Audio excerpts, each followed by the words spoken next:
Teman-teman sekalian, berbicara masalah tauhid atau pengesaan Allah Subhanahu wa taala, ini adalah merupakan inti kehidupan semua manusia. Karena dengan mentauhid atau mengesahkan, menyatakan satu Tuhan yang kita diperkenalkan oleh dirinya dengan nama Allah sebagai orang-orang muslim atau orang beriman, dan Allah memiliki banyak sekali nama-nama dan sifat-sifat yang mulia, maka Anda tidak akan lagi memiliki kebingungan dalam segala lini kehidupan Anda, termasuk apa yang ditatap oleh mata Anda, yang didengar oleh telinga Anda, yang terlintas di pikiran dan di benak Anda. Dan Anda bahkan tahu panduan dengan mengenal Tuhan Anda, mana yang boleh dan tidak boleh, dijamah oleh tangan, dilihat oleh mata, didengar oleh kuping, dilangkahi oleh kaki, yang kemudian disentuhkan dengan kemaluan, apa yang dikonsumsi masuk ke dalam tubuh, ya, mana pergaulan, pendapatan dan segala macam, semuanya itu akan terpandu dengan rapi. Anda kalau lihat ke langit, dan semua yang ada di langit yang terjangkau oleh mata Anda, dan juga yang tidak terjangkau oleh mata Anda.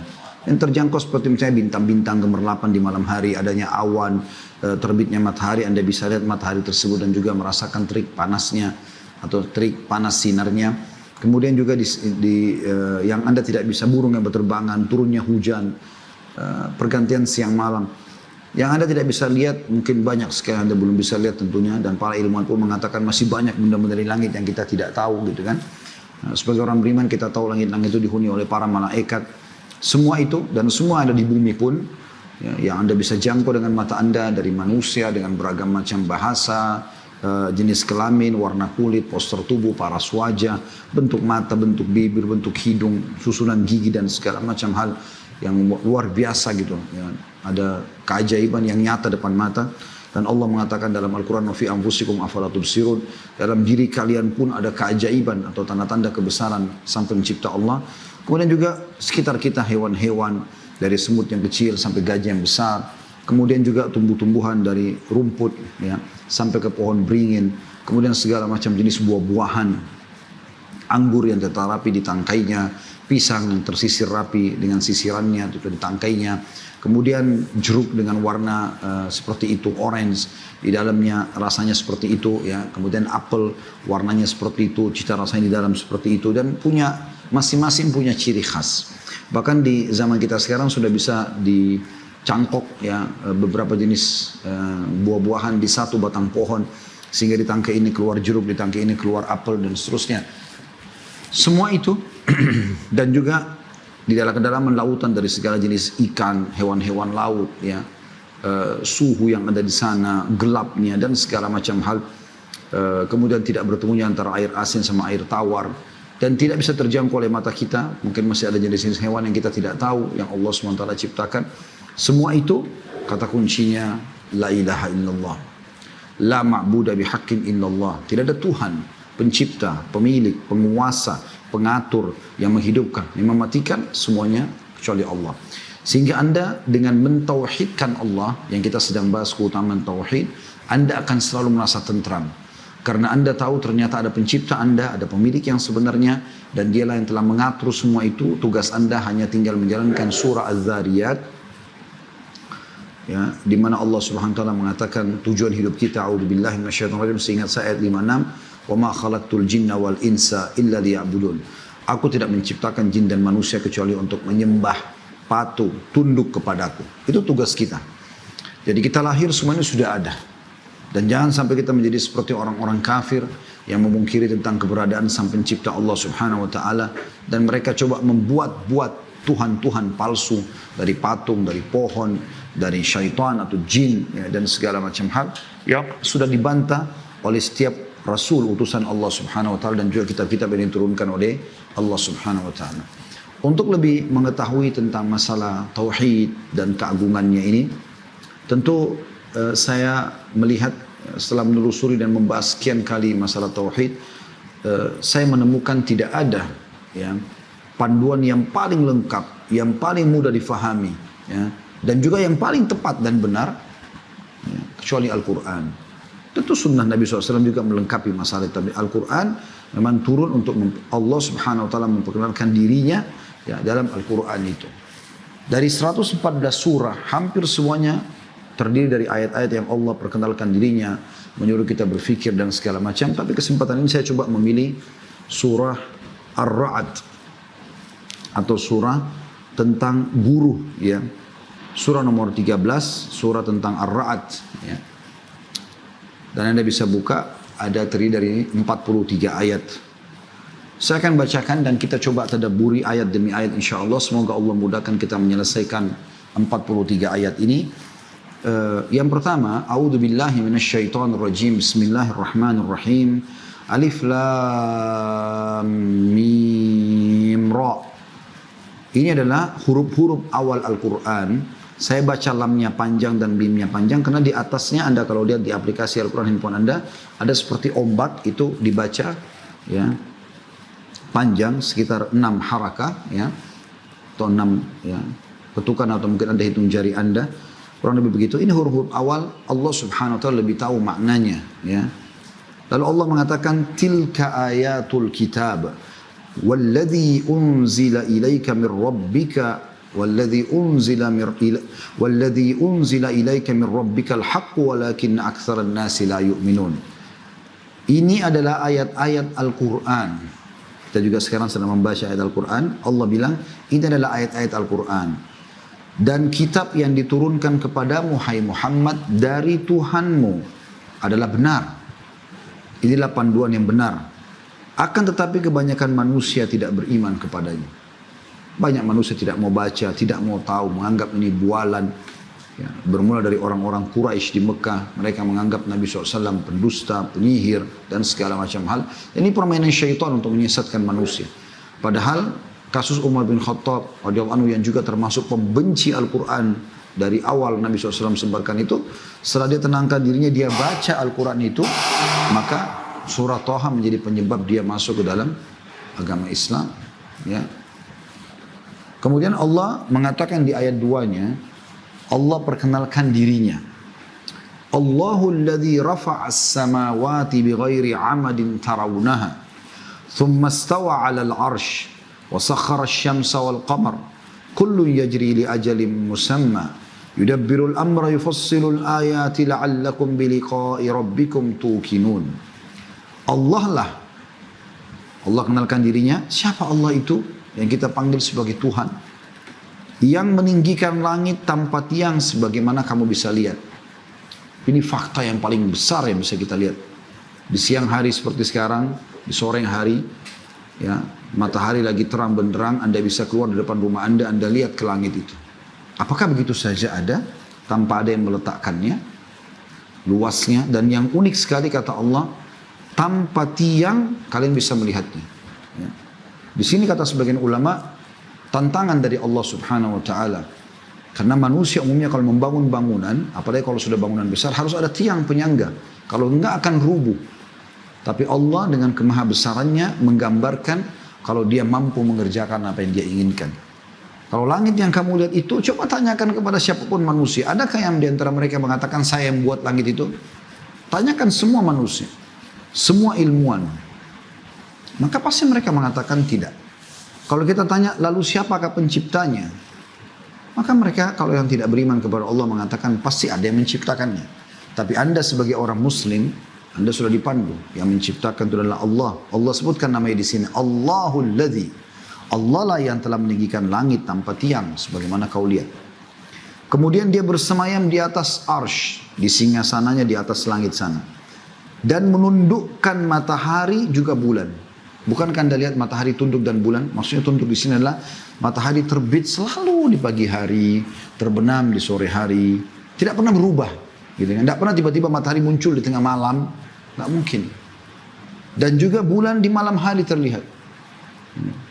Jadi Allah Subhanahu Wa Taala mengatakan Dia telah menundukkan itu semua, matahari dan bulan. Ini juga bisa kita lihat depan mata kita.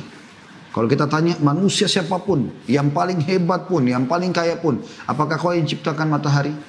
Dia akan mengatakan tidak. Apakah kau yang menciptakan bulan? Dia akan mengatakan tidak. Kalau kita tanya kembali, lalu kenapa kau tidak?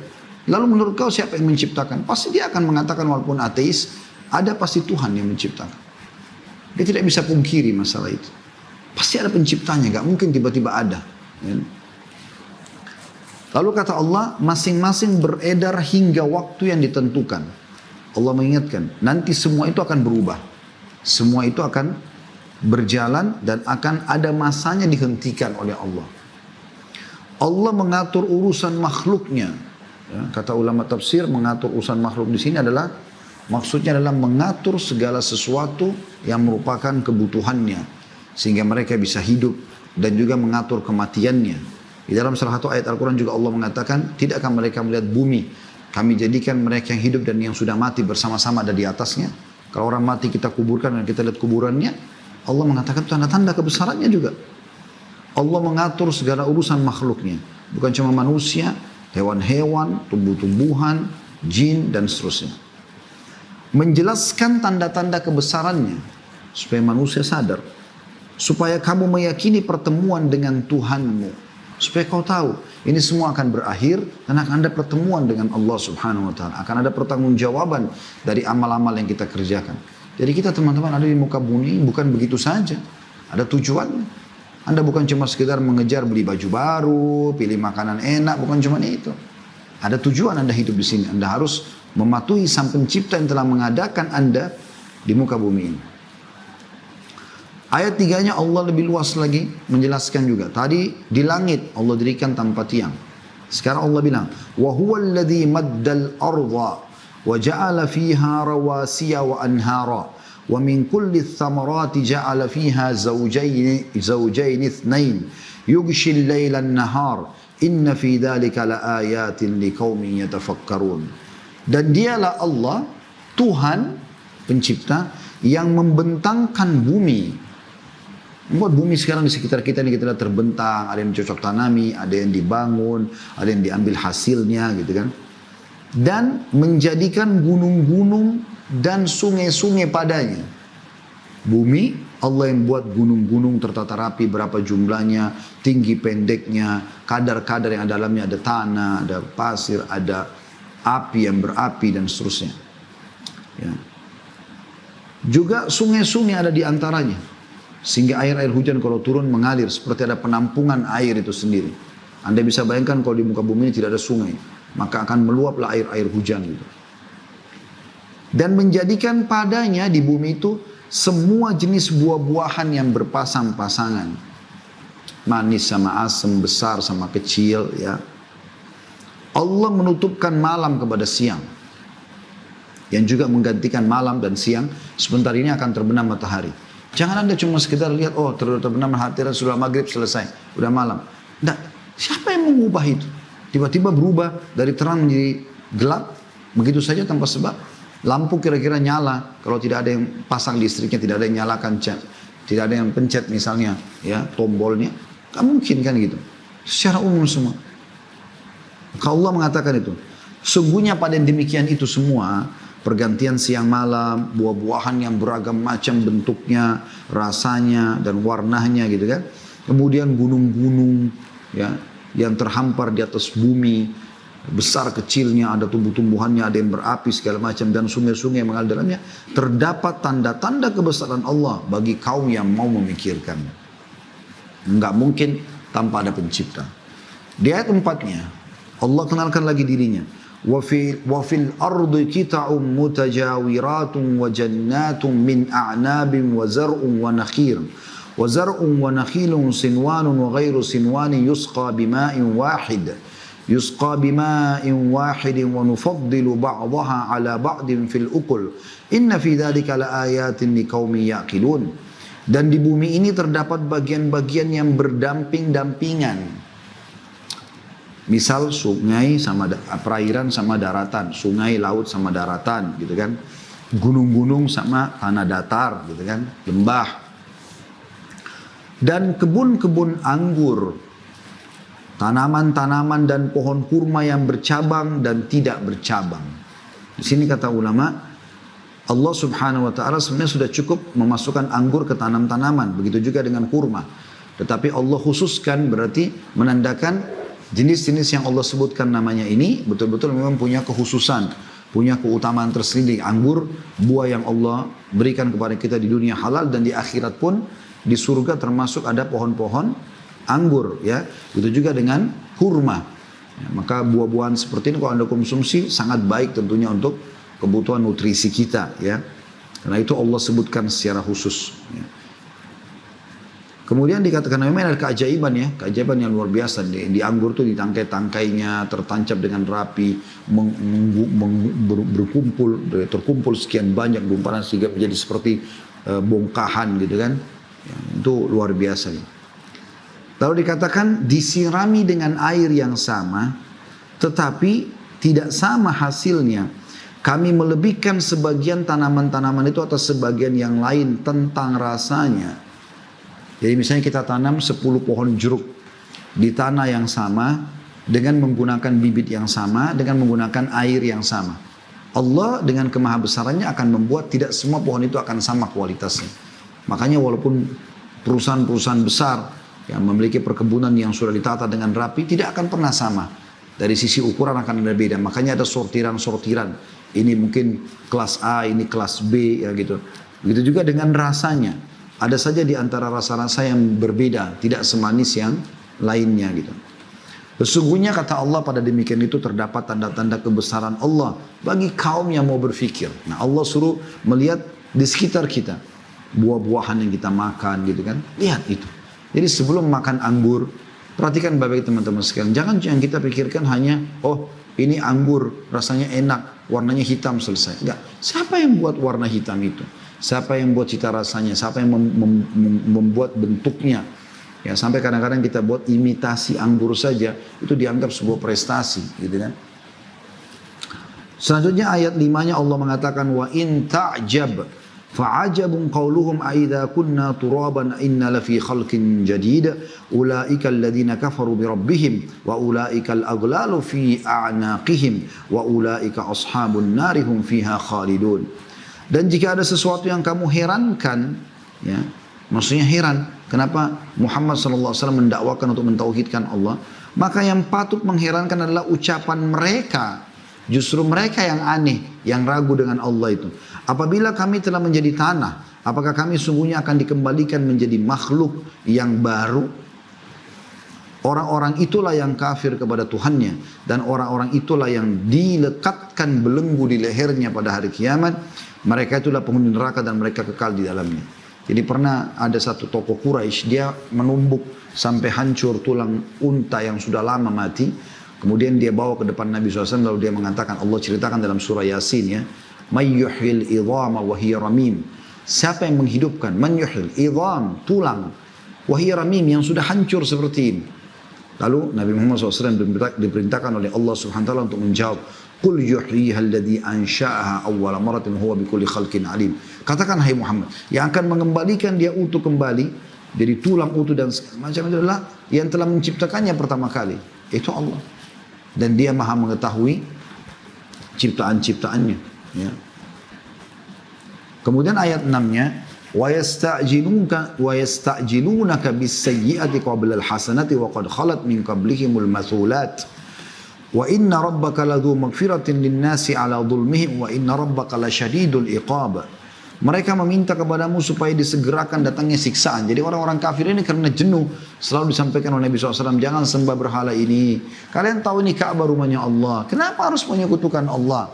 Maka mereka minta, hai Muhammad, datangkan siksa yang kuancamkan pada kami saja. Kata Allah SWT, mereka meminta kepadamu supaya hai Muhammad disegerakan datangnya siksa. Sebelum mereka meminta kebaikan, kenapa mereka tidak minta, ya Allah lunakkan hati kami, atau kalau ini kebenaran berilah kami panduan, gitu kan? Padahal telah terjadi bermacam-macam contoh siksa sebelum mereka. Kaum Lut, kaum Hud, kaum Saleh, ya. Ini semuanya orang-orang Arab Quraisy sangat tahu kisah-kisah mereka, ya. Bahkan mereka mengetahui titik-titik di mana tempat-tempat penyiksaan itu. Kayak Madian Saleh. Ya, itu sekitar 4 jam dari kota Madinah kalau sekarang menggunakan mobil, ya. Itu penduduk Jazirah Arab tahu tempat itu. Dari zaman dulu sampai Nabi SAW pada saat yang melewati lokasi itu berkata kepada para sahabat, ya, tidak boleh orang berlama-lama dan harusnya orang pada saat lewat itu merasa sedih dengan siksaan Allah. Kalau enggak nanti khawatir malah mereka tertimpa juga, ya, atau seperti yang disampaikan oleh Nabi alaihissalam, gitu kan. Sesungguhnya Tuhanmu benar-benar mempunyai ampunan yang luas bagi manusia sekalipun mereka zalim. Maksudnya asal mereka mau bertobat, mereka kembali kepada Allah. Dan sesungguhnya Tuhan benar-benar sangat keras siksanya bagi orang-orang yang membangkang. Bagi orang-orang yang membangkang. Ya. Kemudian ayat 7-nya, wa yaqulu alladziina kafaru laula unzila alaihi ayatun min rabbih innama anta munzir wa likulli qaumin had. Orang-orang kafir itu berkata, orang-orang Mekah, mengapa tidak diturunkan kepadamu hai Muhammad atau kepadanya Muhammad suatu tanda kebesaran dari Tuhannya. Sesungguhnya kamu hanyalah seorang pemberi peringatan hai Muhammad, dan bagi tiap-tiap kaum ada yang memberi petunjuk. Sebenarnya yang dimaksud Allah SWT di sini bukan Allah tidak turunkan mukjizat untuk Nabi SAW ya, diturunkan mukjizat, tapi tidak berguna bagi mereka. Jadi pernah Nabi SAW dalam kisah masyhur dalam surah Al-Qamar tentang pembelahan bulan gitu kan, bagaimana Nabi SAW lagi tawaf di sekitar Ka'bah di malam bulan purnama, lalu orang-orang Quraisy ingin mengolok-olok Nabi SAW. Mereka bukan tujuannya cari kebenaran, mereka mengatakan, hai Muhammad, apa kau mau kami beriman? Di depan orang-orang semuanya. Maka Nabi SAW bagi tawaf berhenti mengatakan, tentu saja. Kata salah seorang di antara mereka, apa kau lihat bulan itu? Kata mereka, iya. Kata Nabi SAW, iya. Kata mereka apa? Belahlah bulan itu buat kami. Untuk mengolok-olok Nabi SAW, bukan mencari kebenaran. Padahal mereka tahu Nabi SAW cuma mengajak beriman kepada Allah, dan mereka tahu Allah itu Tuhan. Allah itu pemilik Ka'bah. Maka akhirnya Nabi SAW balik menantang mereka mengatakan, apakah kalau ya saya meminta kepada Allah, bukan Nabi SAW mengatakan saya membelah buat kalian. Kalau saya meminta kepada Allah, apa yang kalian minta itu, maksudnya dibelah bulan, ya, kalian akan beriman? Kata mereka tentu saja, gitu kan. Kalau bulan kau bisa belah, ini bukan belah pohon, bukan belah gunung. Gunung pun berat gitu kan. Pohon pun butuh energi misalnya. Maka kata mereka tentu saja. Lalu Nabi SAW dikatakan dalam hadits Bukhari, menggaris bulan itu dengan jari telunjuk beliau dan terbelah menjadi dua. Gitu kan. Makanya Allah mengatakan dalam surah Al-Qamar, surah nomor 54 dalam Al-Quran, Anda bisa kembali ke dalam kisah itu dan atau ayat itu, dan Anda juga bisa kembali kajian sirah kami khusus bahasan tentang masalah pembelahan bulan ya. Juga saya sudah bahas materi khusus di Rasulullah kekasihku aku mencintaimu ya, judul tentang mujizat-mujizat Nabi alaihi salatu wassalam. Kemudian Allah menjelaskan lagi hal yang lain, yaitu masalah mengandungnya kaum wanita ya, yang mungkin kita bisa saksikan setiap hari ada saja wanita yang mengandung dan ada saja yang melahirkan gitu kan. Dan manusia mengetahui prosesinya. Penumpahan sperma dalam rahim bertemu dengan sel telur, jadilah manusia dan jadilah seperti kita yang tadinya hanya sperma saja dengan sel telur sampai akhirnya menjadi seperti kita, bisa berbicara, bisa berpikir, bisa marah, bisa senang dan seterusnya. Allah mengatakan di ayat 8 surah Ar-Ra'd, Allahu ya'lamu ma tahmilu kullu untha wa ma taghidul arhamu ma tazdad wa kullu syai'in indahu bimiqdar. Allah mengetahui apa yang dikandung oleh setiap perempuan dan kandungan rahim yang kurang sempurna dan yang bertambah, dan segala sesuatu pada sisinya ada ukurannya. Jadi ada yang sempurna sampai 9 bulan melahirkan, ada yang kurang sempurna akhirnya keguguran, gitu kan. Allah Subhanahu wa taala lebih tahu semua itu. Ada orang subhanallah sekian tahun berhubungan biologis nggak bisa punya anak. Ada orang subhanallah kuasa Allah dengan sedikit tetesan sperma baru saja melahirkan, selesai masa nifas, tertumpah sperma suaminya, hamil lagi. Kuasa Allah Subhanahu wa taala. Itu Allah jadikan supaya manusia berpikir. Kita nggak bisa buat apa-apa sebagai manusia. Ya.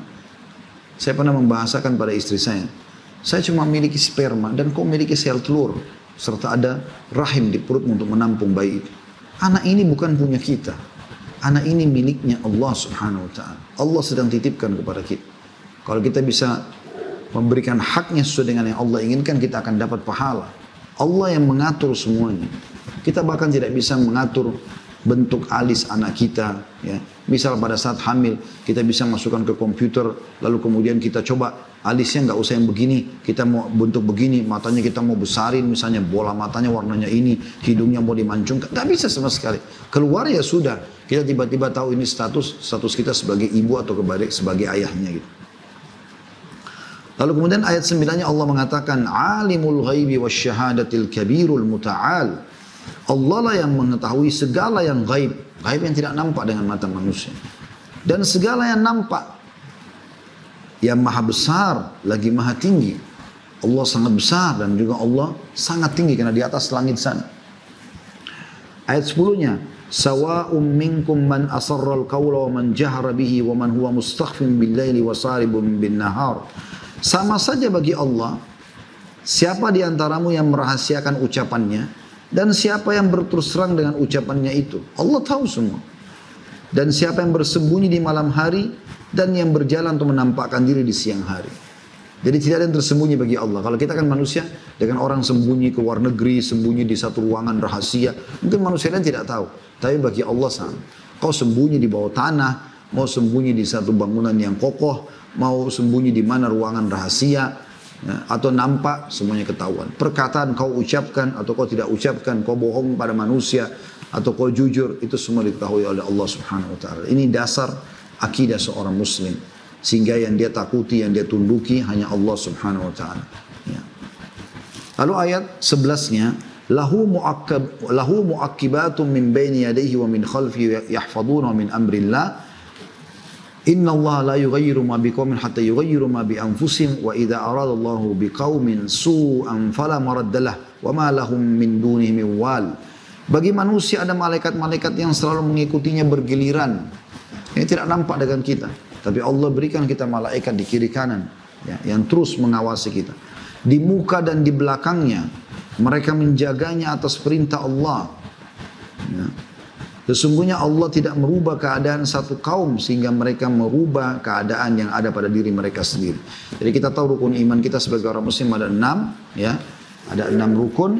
Yang pertama iman kepada Allah, lalu iman kepada para malaikat. Ini makhluk Allah SWT yang mulia. Anda bisa baca surah nomor 77, surah nomor 79 berhubungan dengan masalah informasi tentang malaikat ini. Kemudian ada beriman kepada kitab-kitab, kepada rasul-rasul, hari kiamat, takdir baik dan takdir buruk. Tapi saksi bahasan kita ada malaikat-malaikat yang menjaga kita. Ya, contoh keberadaan malaikat itu adalah kalau kita sedang melihat seseorang yang miskin, lalu ada bisikan dalam hati kita, lakukanlah, bantulah, atau azan, sholatlah, dan seterusnya, atau kita terbangun tengah malam, sholatlah. Ini semua dari malaikat. Sebagaimana Nabi SAW mengatakan, kalau seseorang dari kalian terbangun tengah malam, maka pendampingnya dari malaikat mengatakan, ya sholatlah. Lalu pendamping dari syaitannya mengatakan, tidurlah malam masih panjang, dan seterusnya. Kemudian Allah menekankan bahwasanya Allah tidak akan mengubah nasib satu kaum menjadi lebih baik, lebih beriman, sampai mereka mengubah nasib mereka atau diri mereka sendiri. Jadi teman-teman, Anda tidak akan pernah merasakan kehusyuan atau kenikmatan ibadah tanpa Anda berusaha dulu meninggalkan pelanggaran dan menuju ke ibadah. Baru kita bisa rasakan kenikmatan ibadah itu. Dan kalau sampai sekarang Anda masih belum merasakan kehusyuan sholat, ketentraman jiwa dalam membaca Al-Quran untuk menjalankan ibadah, berarti masih ada penghambat-penghambatnya. Terus Anda bertobat kepada Allah SWT supaya Anda bisa mencapai derajat itu. Nanti sampai pada tingkat Anda akan merasakan kenikmatan yang luar biasa pada saat Anda beribadah kepada Allah SWT. Bahkan rasanya tidak mau berhenti dalam ibadah itu seperti orang yang ketagihan. Ya. Dan apabila Allah menghendaki keburukan terhadap satu kaum, maka tidak ada yang dapat menolaknya. Dan sekali-kali tidak ada pelindung bagi mereka selain dia. Kalau Allah mau menghancurkan satu kaum, maka sudah selesai. Nggak ada yang bisa bendung, mustahil. Berapa banyak kejadian di negara kita lihat. Ya? Yang terdekat sekarang kejadian banjir longsor Masamba di Sulawesi Selatan. Siapa yang menyangka sisi gunung tiba-tiba yang tadinya subur, hijau, lalu rubuh, kemudian menjadi gumpalan tanah liat yang besar, lalu masuk ke dalam kota menghancurkan banyak ya, fasilitas, ya, banyak korban manusia yang meninggal dunia. Kalau orang sangka, orang tahu, orang akan bisa melarikan diri, tapi orang tidak sangka. Dan banyak sekali ayat Al-Quran menjelaskan masalah itu. Apakah manusia bisa punya jaminan selamat dari siksa kami pada saat mereka lagi lalai, mereka lagi tidur di tengah malam? Seketika semua bisa terjadi. Gempa bisa terjadi, lalu hancurlah semua bangunan-bangunan dalam hitungan detik. Habis semuanya. Nah. Kemudian ayat 12-nya Allah mengatakan, huwallazi yurikumul barqa khaufan wa tama'an wa yunshi'us sahabas thiqal. Saya ulangi, wa yunshi'us sahabas thiqal. Ya. Saya ulangi dari awal ayatnya ya. Huwallazi yurikumul barqa khaufan wa tama'an wa yunshi'us sahabas thiqal. Dialah Tuhan yang memperlihatkan kilat kepadamu untuk menimbulkan rasa takut. Ya. Barq. Kita semua lihat itu, listrik dari langit. Gimana itu? Tiba-tiba begitu saja. Masa ada di antara Anda yang belum pernah lihat kilat? Kan nggak mungkin. Itu umum kita bisa lihat. Anda bisa lihat di Google ketik di YouTube misalnya kejadian-kejadian sambaran kilat misalnya, akan terlihat banyak sekali cuplikan kilat-kilat listrik dari atas langit luar biasa gitu ya. Allah mengatakan dialah Tuhan yang memperlihatkan kilat kepada kalian. Untuk apa? Menimbulkan ketakutan dan harapan. Supaya takut kepada Allah yang mengutus itu. Lalu ada harapan agar diselamatkan dari sambaran petir tadi. Dan dia mengadakan awan untuk mendung. Dari mana tiba-tiba ada awan, terus gelap, lalu turun hujan. Begitu saja, nggak ada penciptanya? Kan nggak mungkin. Lalu Allah menyebutkan lagi, dan ini yang menjadi saksi bahasan kita, ya surah nomor 13 ayat 13-nya. Allah SWT menyebutkan, wa yusabbihur ra'du bihamdihi wal malaikatu min khifatihi wal malaikatu min khifatihi wa yursilus sawa'ika fayusibu biha man yasha'u wa hum yujadiluna fillahi wa huwa syadidul mihal. Dan guru itu bertasbih dengan memuji Allah. Guntur, suara yang ribut, besar. Semua manusia ketakutan pada saat mendengar itu. Ya. Dialah yang menjadikan guru itu bertasbih dan memuji Allah. Demikian pula para malaikat karena takut kepadanya. N-nya besar kata ganti Allah. Dan Allah melepaskan halilintar, sambaran petir. Lalu menimpakannya kepada siapa yang dia kehendaki. Ada orang yang kena sambaran itu. Dan mereka berbantah-bantahan tentang Allah. Dan dialah Tuhan yang maha keras siksanya. Mereka masih mengatakan, masa sih Tuhan Allah? Padahal sudah banyak bukti-buktinya. Ya, kalau anda masih ragu, tanyakan orang-orang ateis. Yang banyak menolak Tuhan kan namanya ateis ya. Nggak ada Tuhan itu. Baik, menurut mereka siapa yang paling canggih? Mereka akan mengatakan manusia. Kita ya. Paling canggih dibandingkan sapi, dibandingkan unta, dibandingkan gajah, dibandingkan komunitas hewan-hewan yang lainnya. Karena kita bisa membangun bangunan, ada teknologi sekarang. Hewan-hewan tidak mungkin bisa buat handphone gitu kan. Mereka buat rumah ya semampunya mereka dan sesuatu. Tapi manusia luar biasa. Sampai gedung-gedung pencakar langit kita bisa AC, ada mobil, ada pesawat. Allahu a'lam 20-30 tahun ke depan, 30 tahun ke depan apalagi yang ada gitu ya. Maka itu semua keajaiban kalau kita bilang baiklah kita ini manusia adalah penduduk bumi yang terbaik. Baik. Apa andil kita? Tanyakan kepada mereka di pergantian siang malam. Adakah di antara kita yang bisa tahan supaya jangan ada malam datang sehari saja? Ya. Atau menerlambatkan jam terbenamnya matahari misalnya. Ya. Atau terbitnya matahari dan seterusnya. Itu tidak akan ditemukan. Lalu ayat 14-nya Allah mengatakan lahu da'watul haqq. وَالَّذِينَ يَدْعُونَ مِنْ دُونِهِ لَا يَسْتَجِيبُونَ لَهُمْ بِشَيْءٍ إِلَّا كَبَاسِطِ كَفَّيْهِ إِلَى الْمَاءِ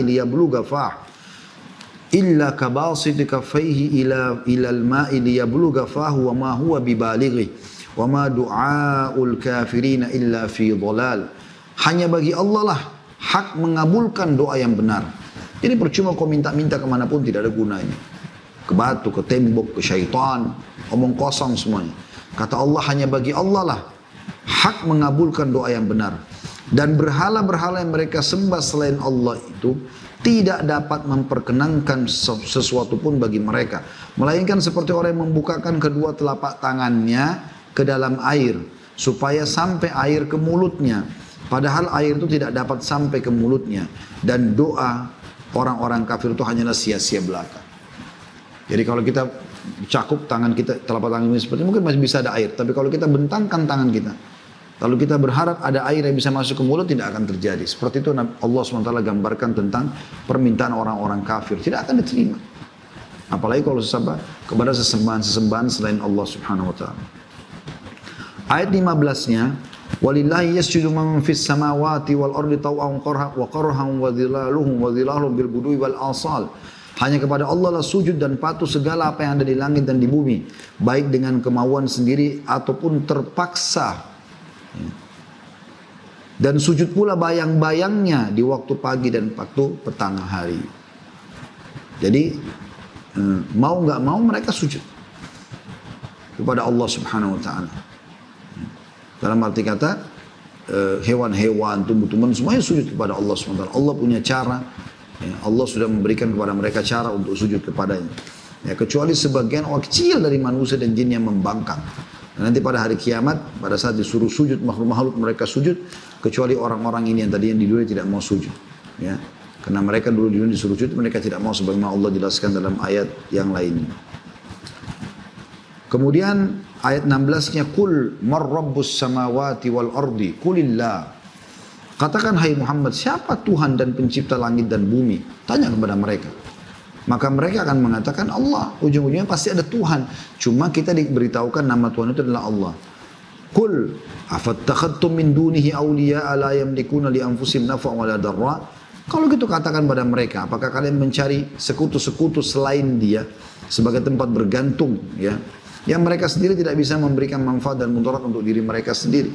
Terutama patung-patungnya yang aneh sekali. Nggak bisa bergerak, nggak bisa ngomong, nggak bisa segala macam, bisa rusak. Kalau rusak dia yang pahat, lalu dipanggil Tuhan. Qul hal yastawil a'ma wal basiru am hal tastawi dhulumatu wan nur. Katakan hai Muhammad, apakah sama orang yang buta dan orang melihat? Kalau orang yang melihat, maksudnya orang yang berilmu tahu, oh ini Tuhannya Allah, lalu dia mengikuti, ya, apakah sama itu, ya, dengan orang-orang yang dapat melihat, gitu. Maka tidak mungkin tentunya, ya, tidak mungkin sama. Begitu juga apakah sama antara gelap gulita dengan cahaya? Orang yang tidak punya ilmu, tidak mengetahui Tuhannya, maka dia gelap gulita, tidak tahu tujuan hidupnya apa. Dengan orang yang mengikuti cahaya, sehingga tahu panduan hidupnya, bisa terang benderang dia jalan. Am ja'alu lillahi syuraka'a khalaqu ka khalqi fatashabal khalqu alaihim qulillahu khaliqu kulli syai'in wa huwal wahidul qahhar. Ya. Allah mengatakan, apakah mereka menjadikan beberapa sekutu bagi Allah yang dapat menciptakan seperti ciptaannya, ciptaan Allah maksudnya, sehingga kedua ciptaan itu serupa menurut pandangan mereka. Sekarang kalau mereka ngaku ada Tuhan tertentu, baik, suruh Tuhan itu yang mereka anggap Tuhan patung kah, setan kah, apalah yang mereka panggil biasa dewa dan seterusnya, suruh mereka buat apa yang sudah Allah kenalkan bahwasanya ciptaannya seperti langit, matahari, bulan, cuma buat sehingga kita bisa lihat perbandingannya, ya, kata Allah begitu, ya. Katakanlah Allah adalah pencipta segala sesuatu dan dialah Tuhan yang Maha Esa lagi Maha Perkasa. Lalu Allah jelaskan lagi tentang dirinya di ayat 17-nya. Anzala minas sama'i ma'an fasalat awdiyatun biqadariha fahtamalas sailu zabadar rabiyah wa mimma yukiduna alaihi fin nari ibtigha'a hilyatin aw mata'in zabadun mithluh kadzalika yadribullahu al-haqqa wal batil wa amma az-zabadu fayadhhabu jufaa wa amma ma yanfa'u an-nasa fayamkuthu fil ard kadzalika yadribullahu al-amthal. Allah telah menurunkan air hujan dari langit. Ya. Siapa yang menurunkan hujan? Ada yang lain? Anda bisa buktikan kalau ada selain Allah? Kalau kami orang beriman yakin dengan kitab yang diturunkan. Karena nggak mungkin dia turun tanpa ada yang menurunkannya. Kalaupun ada yang berani mengatakan dia turunkan hujan, buktikan mana. Ya. Maka mengalirlah air di lembah-lembah menurut ukurannya. Ada yang mengalir melalui saluran ini, ada yang saluran itu. Kadang-kadang kita lihat mengalirnya luar biasa air-air itu. Ke arah-arah yang seperti mengikuti panduan. Ya. Maka arus itu membawa buih yang mengambang. Ada buih-buihnya, ya, karena air kencang keluar seperti buih, ya. Dan dari apa atau dalam kurung logam yang mereka lebur dalam api untuk membuat perhiasan atau alat-alat. Ada pula buihnya seperti buih arus itu. Demikianlah Allah membuat perumpamaan bagi yang benar dan yang batil. Adapun buih itu akan hilang sebagai sesuatu yang tidak ada harganya. Adapun yang memberi manfaat kepada manusia maka itu tetap di bumi. Demikianlah Allah membuat perumpamaan-perumpamaan. Ayat 18-nya, maksudnya orang-orang yang mengikuti perintah Allah SWT, mereka seperti air yang akan bermanfaat. Ya, orang-orang yang kafir hanya seperti buih saja mengikuti arus itu, tapi mereka akan hilang. Mereka tidak punya panduan hidup. Ayat 18-nya, lilladzina istajabu li rabbihimul husna walladzina lam yastajibu lahu law anna lahum ma fil ardi jami'an mithlahu ma'ahu laftadaw bih ulaika lahum su'ul hisabi wa ma'wahum jahannam wa bi'sal mihad. Bagi orang-orang yang memenuhi seruan Tuhannya disediakan pembalasan yang baik, dan orang-orang yang tidak memenuhi seruan Tuhan Jadi orang yang coba beriman kepada Allah, mengikuti panduan, maka seperti Anda kalau merasakan beriman kepada Allah, Anda akan punya panduan hidup. Oh, sholat itu sekian rakaat jumlahnya, begini tata caranya, wudu, hadap kiblat, tutup aurat, ya, kemudian ada bacaan-bacaannya dan segala macam, ada kewajiban, ada sunnah, ada yang makruh, ada yang dibolehkan, ada yang membatalkan, lengkap semua panduan-panduannya. Ya, mana makanan, mana minuman, mana pakaian yang boleh, mana pergaulan, mana yang tidak boleh. Orang-orang beriman, ya Allah mudahkan mereka. Bagi orang yang memenuhi seruan Allah, beriman, disediakan pembalasan yang baik. Di dunia mereka bahagia, dapat penuh hidup, di akhirat mereka selamat ke surga. Dan orang-orang yang tidak memenuhi seruan Tuhannya, sekiranya mereka mempunyai semua kekayaan yang ada di bumi, dan ditambah sebanyak isi bumi itu lagi, besertanya, niscaya mereka akan menebus dirinya dengan kekayaan itu. Orang-orang itu disediakan bagi mereka, baginya hisab yang buruk, dan tempat kediaman mereka adalah jahanam, dan itulah seburuk-buruk tempat kediaman. Artinya mereka walaupun kumpulkan harta banyak di dunia, pada saat mereka meninggal nanti, mereka akan ingin menebus supaya selamat dari neraka dengan seluruh orang, tapi mereka tidak akan bisa. Mereka tidak akan mampu untuk itu. Tidak ada gunanya bagi mereka. Jadi memang kita tidak ada pilihan, beriman, selamat, atau kafir akan celaka. Nggak ada pilihan lain. Ya, dan ini sering saya bahasakan teman-teman sekalian, kalau seandainya orang yang beriman kepada Allah itu susah hidupnya, dalam arti kata dia nggak bisa hidup, dia terganggu, segala macam cobaan datang kepada dia, mungkin ya tidak bisa makan, tidak bisa minum, nggak bisa biologis, mungkin wajar orang tidak beriman. Tapi orang beriman bisa lakukan itu, bahkan mereka punya panduan mana halal mana haram. Ya. Kalau seandainya hanya orang kafir yang nikmati mungkin wajar saja, tapi tidak, kita dipandu, bahkan kita diberitahukan dengan tata cara yang bersih, sampai ya kata Salman Al-Farisi, kami diajarkan dari bagaimana cara kami menyembah Tuhan kami, sampai bagaimana kami membersihkan kotoran yang keluar dari tubuh kami. Ayat 19-nya, afaman ya'lamu annama unzila ilaika min rabbikal haqqu kaman huwa a'ma innama yatadzakkaru ulul albab. Adakah sama orang yang mengetahui bahwasanya apa yang diturunkan kepadamu dari Tuhanmu itu benar dengan orang-orang yang buta? Bagaimana bisa disamakan orang yang beriman lalu ikuti panduan dengan orang yang tidak mengikuti panduan? Hanyalah orang-orang yang berakal saja yang dapat mengambil pelajaran. Lalu Allah sebutkan setelah itu sifat orang-orang yang beriman kepada Allah. Ayat 20-nya, alladzina yufuna bi ahdillahi wa la yanqudunal mitsaq. Yaitu orang-orang yang memenuhi janji Allah dan tidak merusak perjanjian. Dia tahu tujuan hidupnya adalah beriman, beramal soleh, lalu dia coba setiap hari isi dengan program-program yang sudah Allah perintahkan, mana wajib, mana sunnah. Dia sibuk dengan kebaikan-kebaikan dan menjauhi larangan, maka mereka memenuhi itu dan tidak merusaknya sampai mereka mati. Ayat 21-nya, ini ciri mereka yang beriman. Ciri yang kedua adalah walladzina yasiluna ma amarallahu bihi an yusala wa yakhshawna rabbahum wa yakhshawna rabbahum wa yakhafuna su'al hisab. Dan orang-orang yang menghubungkan apa-apa yang Allah perintahkan supaya dihubungkan, dan mereka takut kepada Tuhannya dan takut kepada hisab yang buruk.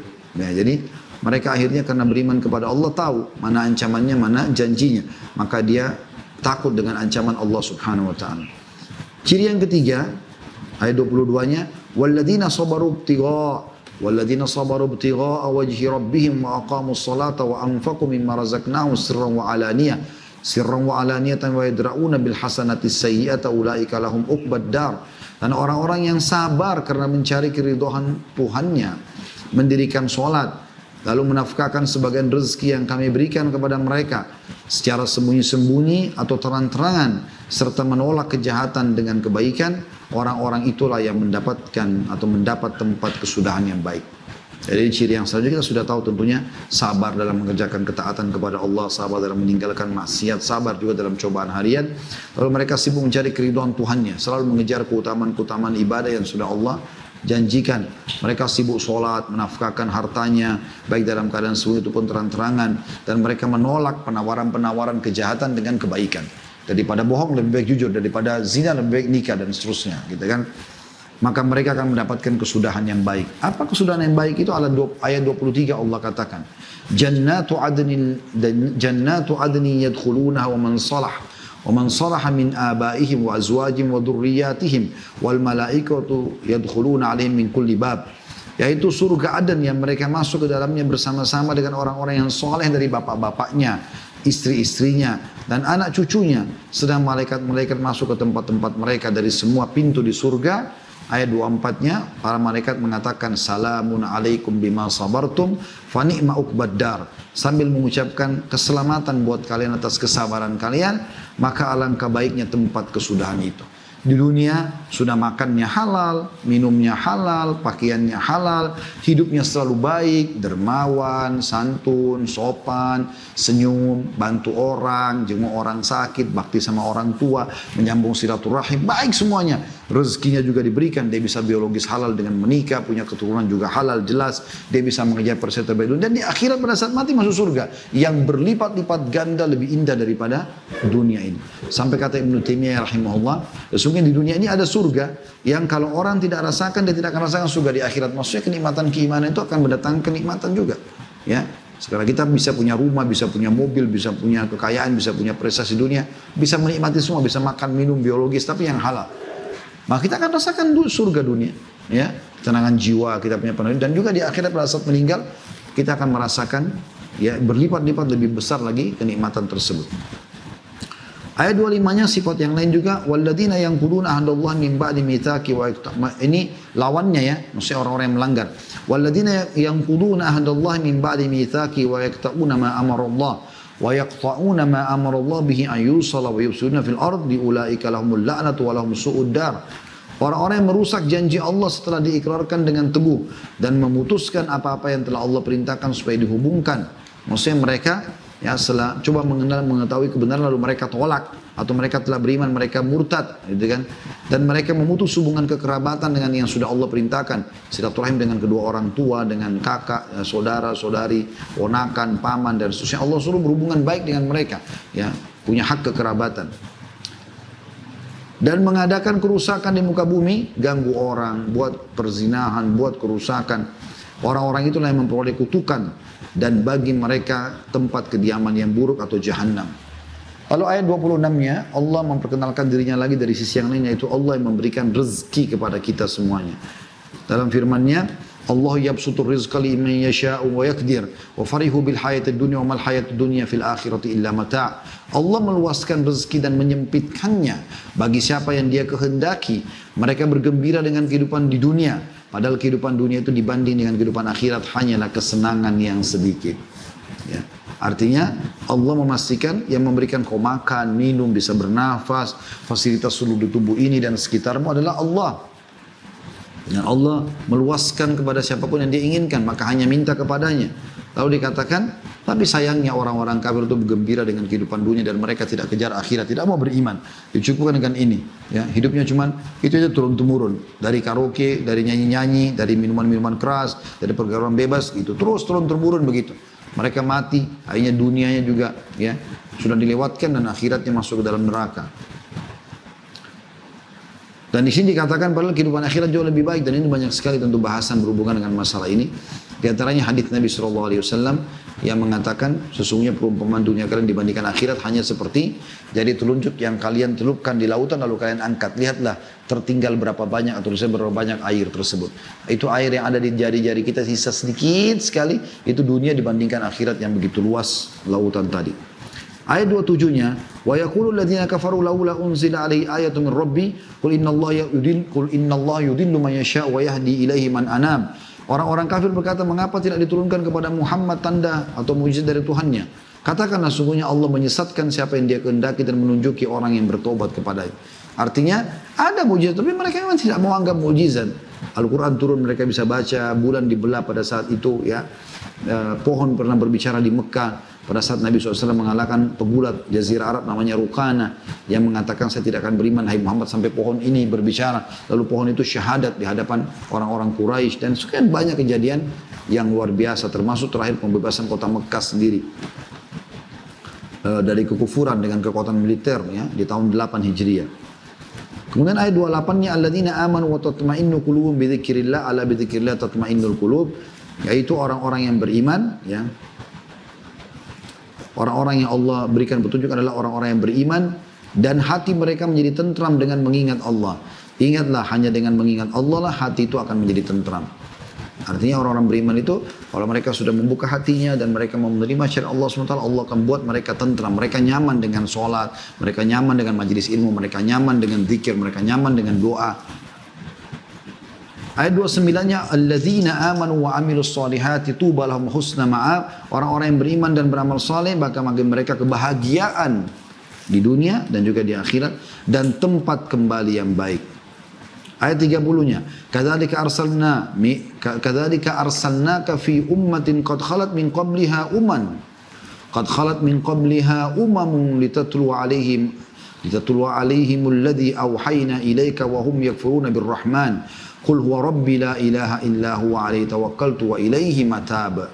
Demikianlah kami telah mengutusmu hai Muhammad pada umat yang sungguh umat itu Quraisy di Mekah telah berlalu beberapa umat sebelumnya. Ya, sudah ada mereka yang beriman selamat bersama nabi-nabi, Nabi Musa, Nabi Daud, Nabi Isa, Nabi Ibrahim, semua yang beriman kepada nabi-nabi selamat, gitu kan. Ada mereka tahu kisahnya. Supaya kamu membaca kepada mereka Al-Quran yang kami wahyukan kepadamu. Padahal mereka kafir kepada Tuhan yang Maha Pemurah. Katakanlah, dialah Tuhan yang tidak ada Tuhan selain dia, hanya kepadanya aku bertawakal dan hanya kepadanya aku bertaubat. Lalu Allah gambarkan di ayat 31 surah Ar-Ra'd ini tentang dahsyatnya Al-Quran.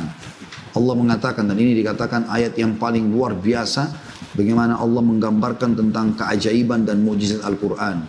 Walau anna Qur'anan suyirat bihil jibalu au qutti'at bihil ardu au kullima bihil mauta bal lillahil amru jami'a afalam yai'asil ladina amanu allau yasha'ullahu lahadan nasa jami'a wa la yazalul ladina kafaru tusibuhum bima sana'u qari'atun au tahullu qariban min darihim hatta ya'tiya wa'dullah innallaha la yukhliful mi'ad. Dan sekiranya ada satu bacaan atau kitab suci yang dengan bacaan itu gunung-gunung dapat digoncangkan. Gunung sendiri goncang, ya. Atau bumi bisa terbelah-belah, gitu. Atau karenanya orang-orang mati bisa berbicara, maka tentu Al-Quran itulah dia. Maksudnya Al-Quran lah yang bisa melakukan itu. Sebenarnya segala urusan itu adalah kepunyaan Allah.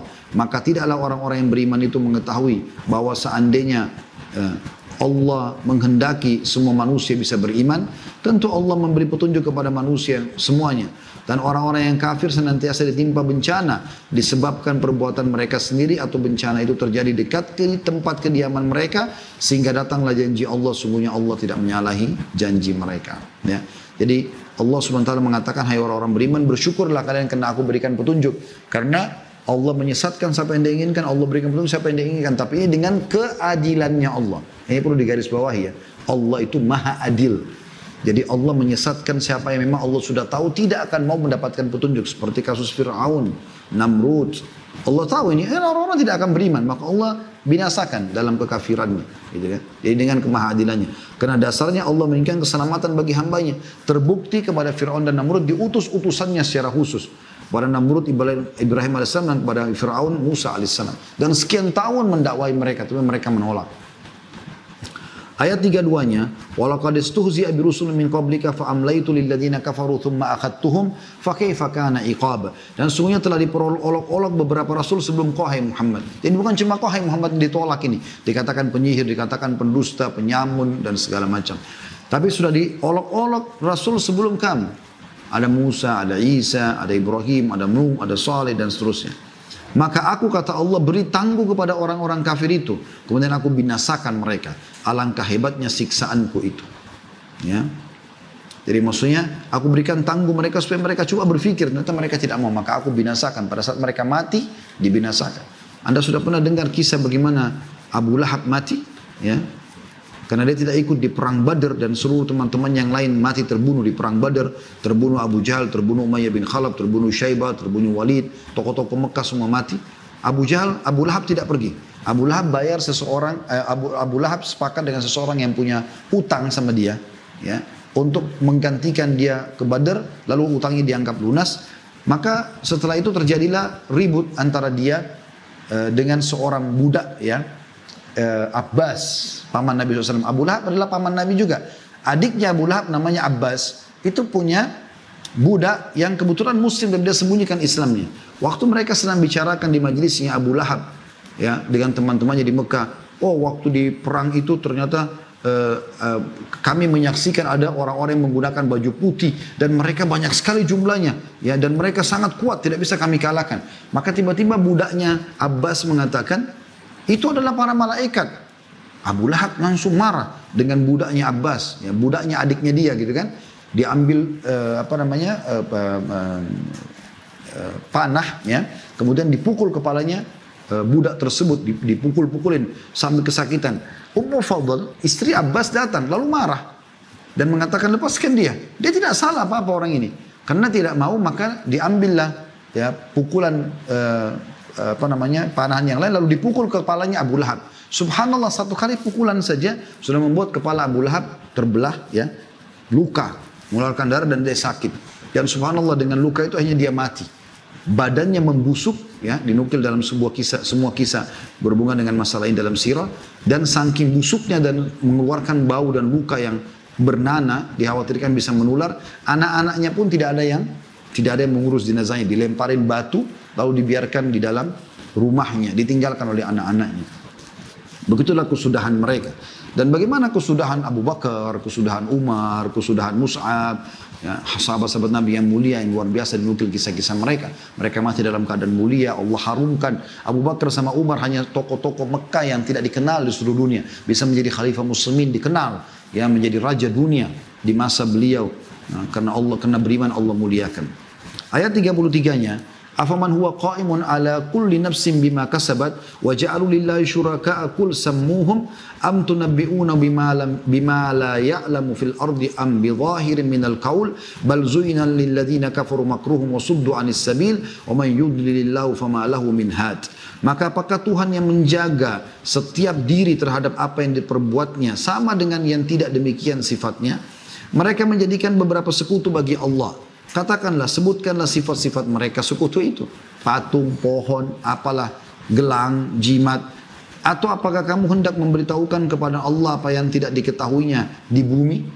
Atau kalian bilang, oh ada sesuatu yang Allah tidak tahu di bumi, diketahuinya, N-nya besar kata ganti Allah. Atau kamu mengatakan tentang hal itu sekedar perkataan yang lahirnya saja. Begitu saja keluar. Sebenarnya orang-orang kafir itu dijadikan oleh syaitan memandang baik tipu daya mereka dan dihalanginya dari jalan yang benar. Dan barang siapa yang disesatkan oleh Allah, maka baginya tidak ada seorang pun yang akan memberinya petunjuk. Maksudnya dengan keadilan Allah subhanahu wa ta'ala.